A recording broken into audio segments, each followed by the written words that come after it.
وہ کسی کے ساتھ کوئی اچھا برتاؤ کرنا، کسی پر احسان کرنا۔ اردو میں یہ لفظ صرف اسی معنی میں مستعمل ہے، عربی میں وہ معنی بھی ہے اس میں، لیکن یہ کہ زیادہ تر قرآن مجید میں جو لفظ آیا ہے بطور ایک اصطلاح کے، اس کے معنی ہے انتہائی خوبصورتی کے ساتھ کسی کام کو کرنا۔ چنانچہ احسان اسلام، اسلام جو ہے آپ کا وہ بہت خوبصورت ہوتا ہے، دل فریب ہو، اس میں خوبیاں ہوں، اس کے اندر ایک روشنی پائی جائے، تو یہ گویا کہ اسلام کا احسان ہے۔ اب اس حدیث میں ہم دیکھ رہے ہیں کہ حضور فرماتے ہیں اللہ تعالیٰ نے واجب کر دیا ہے ہر شے میں احسان، یعنی جو کام بھی کرو دل لگا کر کرو، خوبصورت سے خوبصورت انداز میں اس کو کرو، اچھے سے اچھے پہلو پہ کرو، بہتر سے بہتر نتائج حاصل کرو۔ یہ نہیں ہے کہ نیند دلی کے ساتھ کوئی کام کر رہے ہیں، جو کام بھی ہے دنیا کا بھی کام ہو اس کے اندر بھی دل لگاؤ، حلال ذریعے سے کمانا ہے دل لگا کے کماؤ، اس میں کوئی حرج نہیں ہے۔ بلکہ وہاں تو فرمایا گیا ہے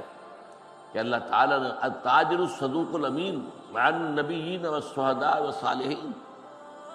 یہ ایک ایسا تاجر جو سچا ہو اور امین ہو، اس کا تو انبیاء اور صدیقین اور شہداء کے ساتھ اس کا معاملہ ہے۔ تو اس اعتبار سے دنیا کا کام جو ہے، اس لیے کہ یہ تقسیم جو ہے دنیا اور دین کی، یہ ایک سطح پر آ کر ختم ہو جاتی ہے، دنیا اور دین ایک ہو جاتا ہے۔ جب آپ ساری دنیا کا کام بھی دین کے طریقے پر کر رہے ہیں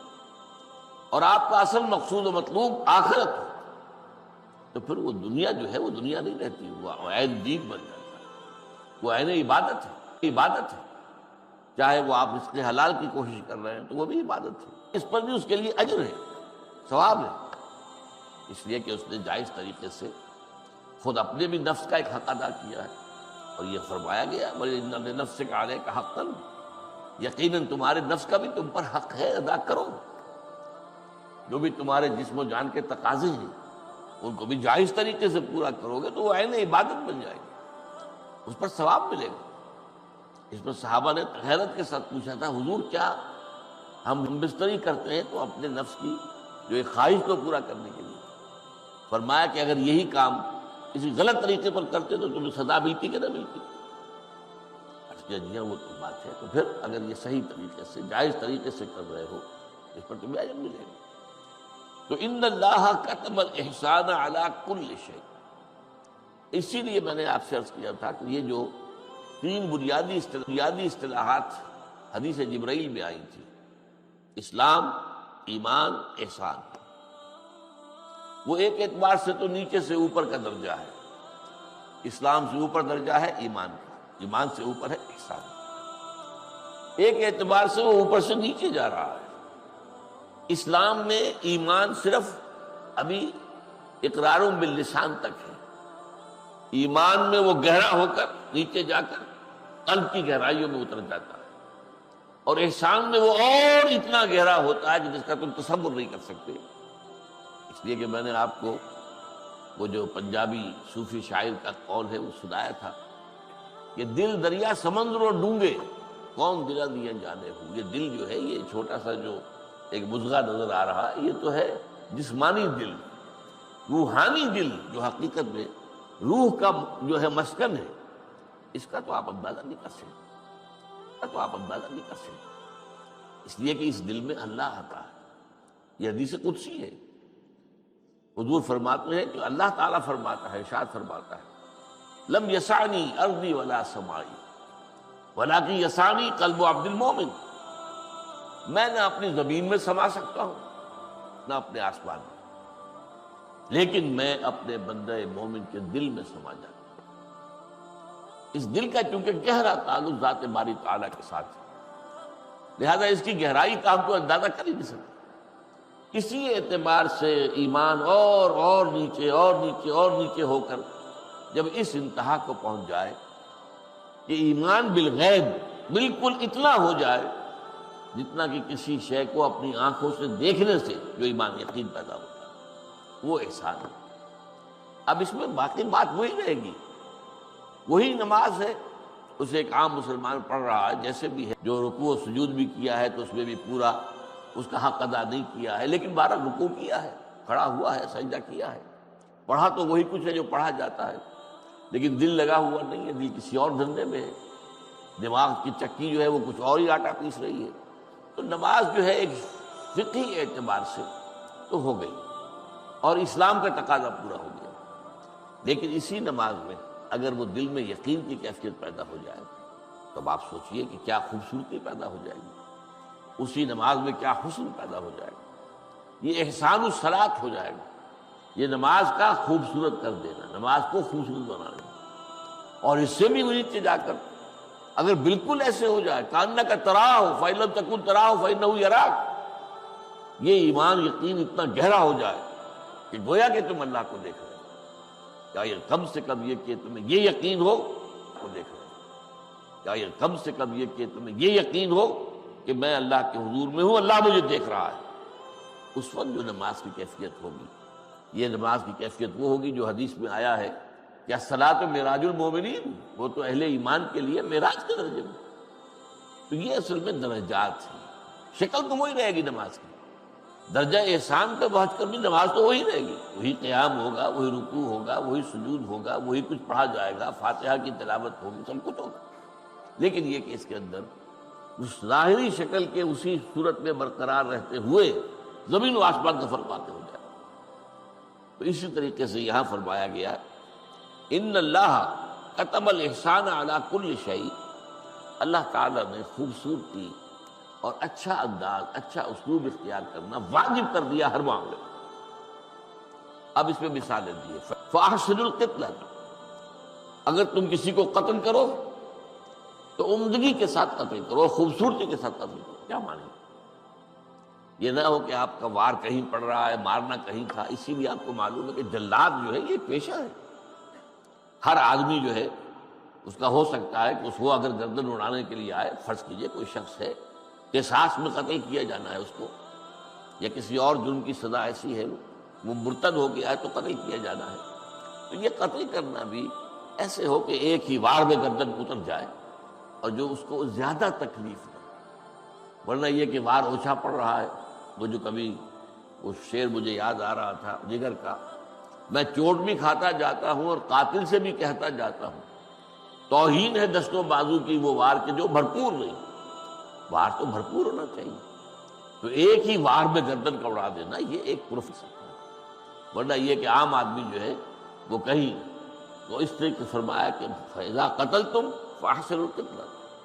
خوبصورتی کے ساتھ، عمدگی کے ساتھ، تاکہ وہ مقصد پورا ہو جائے اور اس کو تکلیف کم سے کم، اصل میں تکلیف پہنچانا مقصود نہیں، یہ تو عبرت ہے دنیا کے لیے، عبرت کے طور پر در حقیقت یہ اللہ تعالیٰ نے سزائیں رکھی ہے کہ کوئی شخص قاتل ہے، قتل ہوتا ہے اس طور سے برسر عام سب کے سامنے، تو معلوم ہوا کہ اس سے لوگوں کے اندر ایک سبق آ جائے گا، عبرت آ جائے گی، اور قتل جو ہے، ناحق قتل جو ہے اس کا معاشرے سے خاتمہ ہو جائے۔ اسی طرح فرمایا وَإِذَا ذَبَحْتُمْ فَأَحْسِنُوا الذِّبْحَةَ، جب ذبح کرنے لگو، کوئی جانور ہے اسے تم آپ ذبح کرنے چلے ہیں، بکری ہے، کوئی مینڈھا ہے، کوئی اور شے ہے، تو وہ بھی بڑی خوبصورتی کے ساتھ ذبح کرو اور خوبصورتی کے ساتھ ذبح کرو، اور اس کی مزید جو ہے وضاحت کر دی وَلْيُحِدَّ أَحَدُكُمْ شَفْرَتَهُ، چاہیے کہ تم میں سے جو شخص بھی ذبح کر رہا ہو کسی جانور کو، بکری کو، مینڈے کو، کسی اور شے کو، گائے کو، بیل کو، تو وہ اپنی چھری کو تیز کرے، یہ نہ ہو کہ اس کو آپ جو ہے وہ کھلی چھری ہے، اس کو جو آپ رگڑ رہے ہیں، اور وہ جانور ظاہر بات ہے کہ آخر اس کی بھی نفسیات ہے،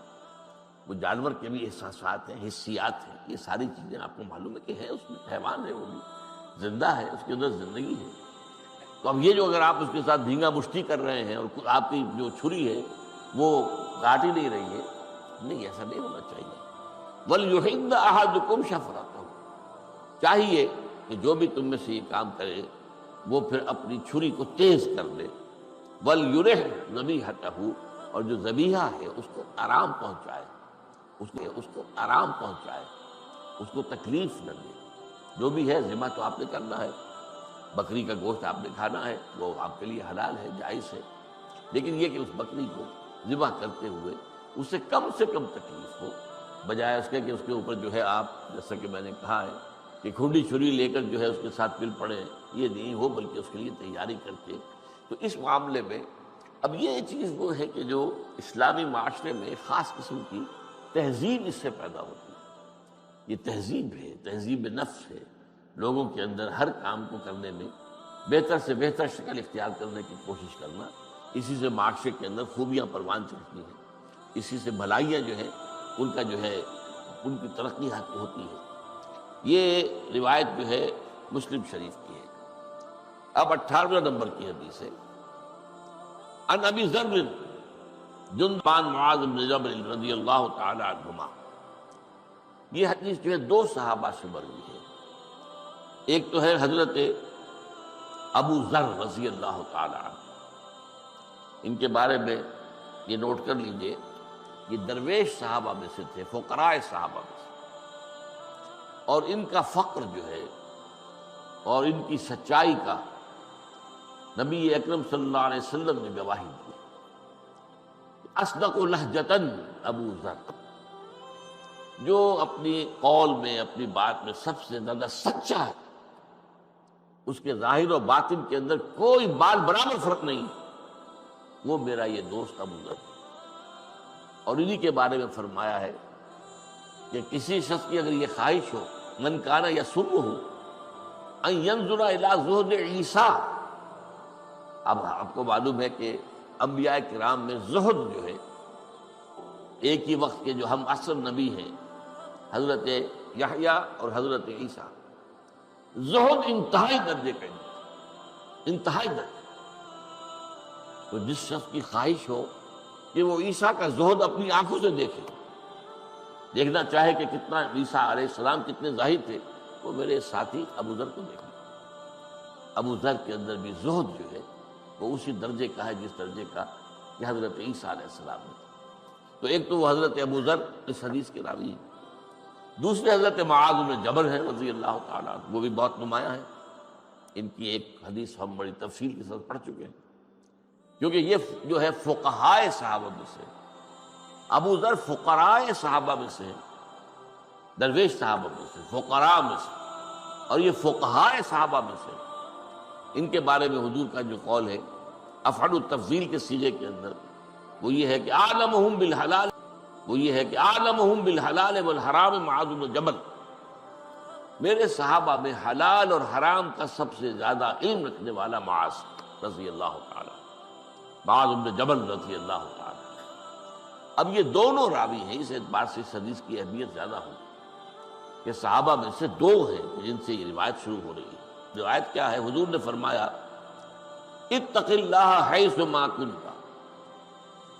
جہاں کہیں بھی ہو اللہ کا تقوی اختیار کرو، وَأَتْبِعِ السَّيِّئَةَ الْحَسَنَةَ تَمْحُوهَا، اور اگر کوئی برائی کا صدور تم سے ہو جائے تو اس کے فوراً اس کے پیچھے کوئی نیکی کا کام کرو تاکہ وہ اس برائی کو محو کر دے، ختم کر دے، دھو دے تمہارے نامہ اعمال سے، وہ ڈیبٹ کریڈٹ ہو کر وہ جو ڈیبٹ کا کی انٹری ہے وہ ختم ہو جائے۔ وَخَالِقِ النَّاسَ بِخُلُقٍ حَسَنٍ، حسن معاشرت کے ساتھ اور حسن اخلاق کے ساتھ پیش، وہی تہذیب جس کا کہ میں نے ابھی ذکر کیا تھا۔ یہ اصل میں اسلامی تہذیب اور تمدن کا یہ جو خد و خال ہے، ان میں جو حسن ہے، اس کے اندر جو خوبیاں ہیں، وہ اس قسم کی احادیث جو ہیں ان پر عمل کرنے سے وہ معاشرہ پیدا ہو۔ فرمایا اتق اللہ حیث ما کنت، جہاں کہیں بھی ہو اللہ کا تقوی اختیار کرو۔ اس سے پہلے میں وہ حدیث آپ کو سنا چکا ہوں، فتقوی اللہ فی السر والعلانیہ، تقوی ہونا چاہیے چاہے آپ خلوت میں ہیں چاہے جلوت میں ہیں، چاہے آپ علی الاعلان کوئی کام کر رہے ہیں جسے دنیا دیکھ رہی ہے، اور چاہے آپ تنہائی میں کوئی کام کر رہے ہیں جہاں دیکھنے والا کوئی نہیں، وہاں سوائے اللہ کے دیکھنے والا کوئی نہیں۔ اگر آپ مجمع میں کوئی کام کر رہے ہوں گے تو آپ کو یہ بھی خیال آ جائے گا لوگ دیکھ رہے ہیں کہ میں کام ٹھیک کروں، یہ ایک فطری طور پر بھی دیکھ رہے ہیں کہ میں کام ٹھیک کروں، یہ ایک فطری طور پر بھی ہو جاتا ہے۔ آپ کی نیت میں ریاکاری نہ بھی ہو تب بھی کسی نہ کسی درجے میں فطری طور پر یہ بات پیدا ہو جاتی ہے۔ لیکن آپ تنہائی میں ہیں تو تو وہاں اگر آپ وہ بہترین انداز اختیار کرتے ہیں تو اس کا مطلب یہ ہے کہ واقعتاً اس کی جڑیں آپ کی شخصیت کے اندر مضبوطی کے ساتھ جمی ہیں۔ تو اتق اللہ حیث ما کنت، جہاں بھی ہو اللہ کا تقوی اختیار کرو۔ وَأَتْبِعِ السَّيِّئَةَ الْحَسَنَةَ تَمْحُوهَا، اور اگر کوئی برائی ہو جائے تو فوراً اس کے بعد کوئی نیکی کرو جو اس کو مٹا دے گی۔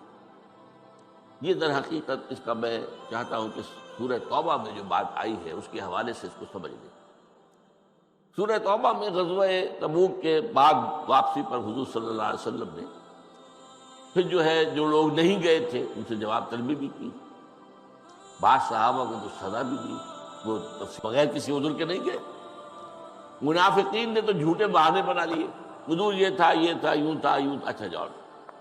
گویا کہ آپ نے ان کو اہمیت نہیں دی،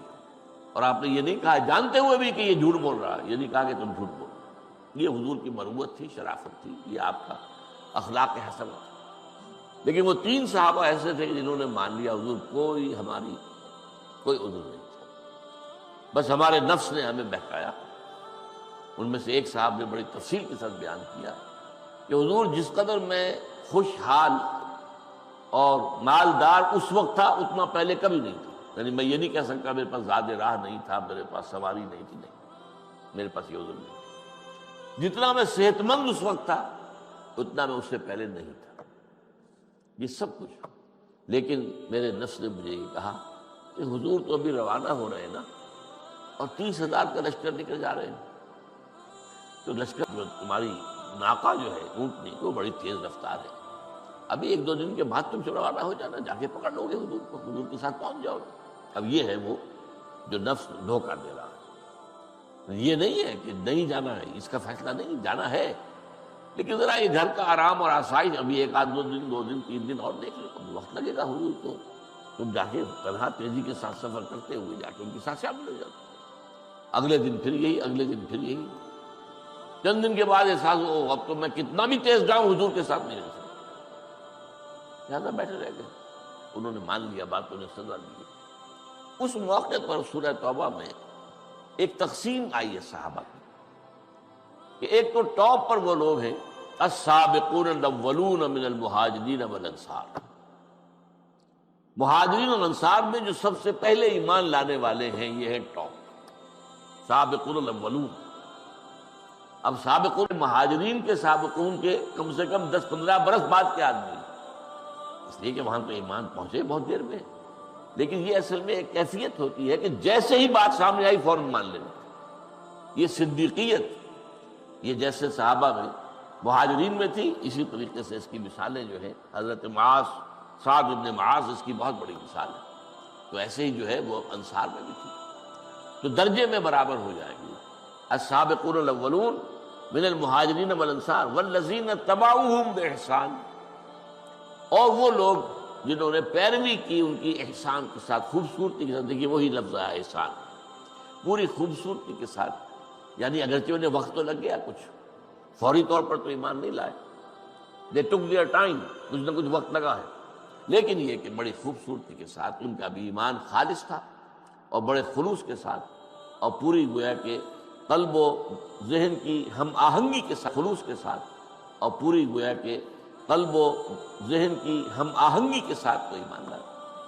تو یہ تو ہے رضی اللہ عنہم ورضوا عنہ، یہ تو سب سے اونچے مقام پر ہو گئے سابقون الاولون اور متبعین باحسان۔ پھر درجہ آ گیا منافقین کا، ان منافقین کے ضمن میں فرما دیا گیا قرآن مجید میں سورہ توبہ کے اندر، وہ منافقین بعض اوقات یہ کرتے تھے کہ حضور ہم سے کچھ صدقہ آپ وصول کر دیں، ہمارا چندہ لے لیں، ہمیں اس جہاد پر جانے سے جو ہے آپ مستثنی کریں۔ اب اس میں یہ ہے کہ غزوہ تبوک سے پہلے کسی غزوے میں نفیر عام نہیں تھی، یہ نہیں تھا کہ ہر مسلمان نکلے لازم، تو حضور ان کا عذر بھی قبول کر لیتے تھے، اور ان کی طرف سے اگر کوئی صدقہ اور کوئی نفقہ پیش کیا گیا، کوئی انفاق کیا انہوں نے، وہ بھی قبول کر لیتے تھے۔ لیکن یہ کہ غزوہ تبوک کے بعد سے ان کو روک دیا گیا، اب ان منافقین کے صدقات آپ قبول نہ کریں، اب ان سے کوئی ان کے نفقات جو ہیں اللہ کی راہ میں بظاہر جو خرچ کرنا قبول نہیں کریں گے، بلکہ کہہ دیجئے یہ آیات نمبر 53 اور 54 ہے سورہ توبہ کی. قل انفقوا طوعا او کرہا، اے نبی ان سے کہہ دیجیے اے منافقوں، تم چاہے خرچ کرو دلی آمادگی سے یا مجبوری سے، کیا کریں کسی نہ کسی طریقے سے جان چھڑانی ہے نا. قل انفقوا طوعا او کرہا لن يتقبل منکم، وہ قبول نہیں کیا جائے گا. انکم کنتم قوما فاسقین، اس لیے کہ اب معاملہ اس درجے تک پہنچ گیا ہے کہ اس میں کسی شک و شبہ کی گنجائش نہیں رہی ہے کہ تم یقیناً سرکش لوگوں میں سے ہو، باغی لوگوں میں سے ہو، تم فاسقوں میں سے ہو. یہ سارا تمہارا طرز عمل جو ہے اسے ثابت کر دیا ہے. اور فرمایا اس کے بعد ما منعهم ان تقبل منهم نفقاتهم الا انهم كفروا بالله ورسوله، اور یہ جو نہیں منع کیا گیا ہے ان کے صدقات کو قبول کرنے سے، نہیں روکا ہے کسی چیز نے ان کے صدقات و نفقات کی قبولیت سے، مگر اس نے کہ حقیقت میں وہ کفر کر چکے ہیں اللہ اور اس کے رسول کے ساتھ. یہ میں جیسا کہ بارہا مختلف مواقع پر عرض کرتا رہا ہوں، منافقین کے بارے میں تدریجاً معاملہ آگے بڑھا ہے. سورہ بقرہ میں ہم دیکھتے ہیں کہ لفظ منافق آیا ہی نہیں، نفاق کا لفظ ہی نہیں، صرف مرض فی قلوبہم مرض فزادہم اللہ مرضا ولہم عذاب علیم بما کانوا یکسبون. ان کے دلوں میں ایک روگ ہے، ایک مرض ہے، ایک بیماری ہے، باقی لفظ اس کا واضح نہیں کیا کہ یہ منافقت ہے، نفاق ہے. آل عمران میں ایک جگہ لفظ آ گیا ہے، لیکن سورہ نساء میں کھل کر بات کی، بڑی تفصیل سے بات کی. وہاں یہ بھی فرما دیا گیا ہے کہ ان لوگوں کے ہاں کوئی عمل قبول نہیں ہے. یہ نماز پڑھنے کے لیے بھی کھڑے ہوتے ہیں تو کسالہ، اور ان لوگوں کا معاملہ یہ ہے کہ اب ان کے لیے گویا کہ اللہ تعالیٰ کی طرف سے دروازہ جو ہے اگرچہ توبہ کا بالکل بند نہیں کیا گیا لیکن بتا دیا گیا کہ اب معاملہ سخت ہو جائے گا. ڈاکٹر یہ اسرار سورہ احمد توبہ رحمہ میں آ کے اللہ کہہ کی دیا گیا ویڈیوز کہ اب آج دروازہ کے بند، جدید دور اب اور ان کے لیے جدید توبہ کا طرز کے دروازہ بند ہو گیا. مطابق دیکھنے کے لیے اور اس استغفار چینل نبی کو بھی نہیں کر سکتے ان لائک کے لیے. کریں، شیئر کریں اور استغفر اپنے لہم او دوستوں لا کو تستغفر کہہ کر لہم اسے سبسکرائب نہیں کروائیں یغفر اللہ. تاکہ اے نبی آپ ان کے لیے دین کا استغفار کریں پیغام یا نہ کریں، عام اللہ ہو سکے ہرگز معاف اور نہیں گھر کرے گا. بیٹھے لوگ اس سے اللہ تعالیٰ کی طرف مستفید ہو سے سکیں. یہ روک اس دیا کار گیا خیر ہے. میں سورہ اپنا بھی حصہ منافقون میں بھی ضرور یہی شامل آیت ہے. کریں، اسے لائک اس کریں، حوالے سے شیئر کریں یہاں اور معاملہ ہے سبسکرائب سورہ کریں. توبہ جزاک کا. اللہ خیر. اب یہاں گویا کہ قرار دے دیا گیا ہے کہ تم نے حقیقت میں کفر کر چکے ہو، چاہے یہ کہ تم بظاہر مسلمان بنے ہوئے ہو لیکن تم حقیقت کے اعتبار سے تمہارا پردہ چاک ہو چکا ہے کہ تم کافر ہو، لہذا تم سے کوئی صدقات اور نفقات قبول نہیں ہوگی. لیکن اس کے درمیان میں السابقون الاولون من المہاجرین والانصار ٹاپ پر، والذین تبعوہم بإحسان اس کے نیچے، پھر منافقین. لیکن منافقین اور ان کے درمیان تابعین جو ہیں ان کے درمیان وتبعوہم بإحسان ایک درجہ ہے. وہ لوگ ہیں کہ جنہیں ہم کہہ سکتے ہیں کہ ضعیف الایمان. یہ ضعف ایمان مستقل بھی ہو سکتا ہے اور ضعف ایمان عارضی بھی ہو سکتا ہے. کسی وقت آپ کے ایمان کے اندر ضعف پیدا ہو جائے گا، جیسے کہ میں نے حضرت کعب ابن مالک کی اپنی بیان کردہ تفصیل سے آپ کو بتا دیا. وہ نفس جو ہے وہ انہیں بہلاتا رہا کہ کوئی نہیں، کوئی بات نہیں، جانا چلے جانا، تم نے منہ نہیں موڑنا ہے جہاد سے، ٹھیک ہے، لیکن یہ کہ ابھی تم نے منہ نہیں موڑنا ہے جہاد سے، ٹھیک ہے، لیکن یہ کہ ابھی تیزی کے ساتھ جانا، حضور سے مل لینا، ابھی 1-2 دن اور 3 دن اور اپنے یہ جو بھی نخلستان ہے اس کی چھاؤں سے فائدہ اٹھاؤ، گھر کی آسائشوں سے فائدہ اٹھا لو. لیکن یہ ہے کہ ان کے اندر ایمان تو سب کمزور ہوا ہے، منافقت نہیں تھا. وہ 3 حضرات جنہوں نے آ کے اپنا یہ قصور مان لیا کہ حضور ہماری بھی زبان ہے، ہم بھی باتیں بنا سکتے ہیں، جیسے منافقین جا رہے تھے جھوٹے بہانے بنا بنا کر، اور حضور کہتا ٹھیک ہے جائیے، ہم بھی کر سکتے ہیں لیکن نہیں. آج ہم آپ کو اگر کسی طریقے سے راضی کر بھی لیں گے تو کل اللہ کے سامنے ہم کیا جواب دیں، اس لیے صحیح بات بتا دی. تو ان کے بارے میں فرمایا ہے وَآخَرُونَ اعْتَرَفُوا بِذُنُوبِهِمْ خَلَطُوا عَمَلًا صَالِحًا وَآخَرَ سَيِّئًا. کچھ لوگ ایسے بھی ہیں کہ جنہیں اپنے گناہوں کا اعتراف اور انہوں نے اچھے اعمال کے ساتھ کچھ برے اعمال بھی گڑبڑ کر دیے. اب یوں سمجھیے کہ ہم میں سے بہترین لوگ بھی در حقیقت اس کیٹیگری میں آئیں گے، بہت ہی کم ہوں گے جو اس سے اوپر کی 2 کیٹیگریز ہیں جو ان کے اندر شامل ہو سکتے ہوں، اس میں تو آئیں گے. ٹھیک ہے، ہمیں اپنی غلطیوں کا اعتراف ہے، اپنے گناہوں کا اعتراف ہے، اپنی کوتاہیوں کا اعتراف ہے، اپنی کمیوں کا اعتراف ہے۔ پھر یہ کہ اگر کوئی برے کام ہم سے صادر ہوتے ہیں تو اچھے کاموں کی بھی اللہ توفیق دیتا ہے، کوئی بھلے کام کی، کوئی نیکی کی، کوئی بر و تقویٰ کا معاملہ بھی ہے، اللہ تعالیٰ اس کی توفیق دیتا ہے۔ تو یہ جو ہے یہ اس اعتبار سے بہت اہم آیت ہے۔ وآخرون اعترفوا بذنوبهم خلطوا عملا صالحا وآخر سیئا عسى اللہ ان یتوب علیہم ان اللہ غفور رحیم۔ قریب ہے کہ اللہ تعالیٰ ان کی توبہ قبول فرمائے، یا دوسرا صحیح ترجمہ ہوگا قریب ہے کہ اللہ تعالیٰ ان پر اپنی متوجہ ہو جائے گا۔ توبہ کے معنی پلٹنا ہے۔ ایک توبہ بندہ کرتا ہے گناہ کی وجہ سے، گویا کہ اس نے پیٹھ پھیر لی تھی اللہ کی طرف سے اور دوسری طرف رخ کر لیا تھا گناہ کی وجہ سے۔ توبہ کرتا ہے، پلٹتا ہے، اللہ کی طرف رخ کر لیتا ہے دوبارہ، اور اعتراف کرتا ہے اپنی خطا کا اور استغفار کرتا ہے، معافی چاہتا ہے اللہ سے۔ اللہ تعالیٰ نے بھی جب اس نے رخ موڑ لیا تھا تو اللہ نے بھی اپنی رحمت کا رخ موڑ دیا تھا، اب اس کی جانب رحمت کا رخ نہیں رہا تھا۔ جب بندہ جو آیا ہے اس نے پھر اپنی توجہ اللہ کی طرف کی ہے، اللہ تعالیٰ بھی اپنی رحمت کے ساتھ اس کی طرف متوجہ ہو جاتا ہے۔ تو تابہ یا توبو یہ دو طرفہ ہے، بندے کے لیے بھی تواب کا لفظ ہے۔ کل بنی آدم خطاؤون وخیر الخطائین التوابون، تمام بنو آدم جو ہیں انتہائی خطا کار ہیں، غلطیاں ہوتی کس سے نہیں ہوتی۔ الانسان مرکب من النسیان والخطا، مرکب من النسیان والخطا، بھول چوک اور خطا، اور یہ سب سے انسان جو ہے، انسان کے اندر تو یہ دونوں چیزیں جو ہیں یہ لازمی اجزاء کے طور پر اس کی سرشت کے اندر موجود ہیں۔ تو خطاؤن تو سب ہیں، وخیر الخطائین التوابون، تو تواب بندے بھی ہیں، اور اللہ تعالیٰ کے لیے لفظ آتا ہے هو التواب الرحیم، وہ بہت تواب ہے، بہت رحم فرمانے والا ہے۔ خذ من اموالہم صدقۃ تطہرہم وتزکیہم بہا، اے نبی ان کے اموال میں سے صدقہ قبول کر لیا۔ منافقین کا صدقہ قبول نہیں ہو رہا، فرما لیا گیا کہ اب ان کی طرف سے کوئی صدقہ، کوئی انفاق، کوئی چندہ، کوئی بھی آئے قبول نہیں کرنا، رد کر دیا، اس لیے کہ اب طے ہو چکا ہے کہ وہ اصل میں چاہے اوپر انہوں نے ونیئر ابھی لگا ہوا ہے، اسلام کا ایک دعویٰ ہے، لیکن حقیقت کے اعتبار سے وہ کفر میں داخل ہو چکے ہیں، ثابت ہو چکا ہے۔ لیکن یہ جو اہل ایمان ہے، وآخرون اعترفوا بذنوبہم خلطوا عملا صالحا وآخر سیئا، انہوں نے گڑبڑ کر لیا ہے، ملا دیے ہیں، اچھے کام بھی کرتے ہیں، کچھ برے بھی۔ عسى اللہ ان یتوب علیہم ان اللہ غفور رحیم، قریب ہے کہ اللہ تعالیٰ ان پر اپنی رحمت کے ساتھ متوجہ ہو جائے، اس لیے کہ اللہ تعالیٰ غفور رحیم ہے۔ خذ من اموالہم صدقۃ تطہرہم وتزکیہم بہا، ان کے اموال میں سے صدقہ قبول کر لیجیے، یہ ان کے ایمان کی علامت ہے۔ یہ جو صدقہ دے رہے ہیں، کیونکہ منافق نہیں ہے، یہ خلوص دل کے ساتھ دے رہے ہیں، آپ قبول کر لیجئے۔ تطہرہم وتزکیہم بہا، اس صدقے کے ذریعے سے آپ ان کو پاک کر دیں گے، جو بھی غلطی اور کوتاہی کی وجہ سے، جو بھی کدورت، جو بھی سمجھیے داغ لگ گیا تھا،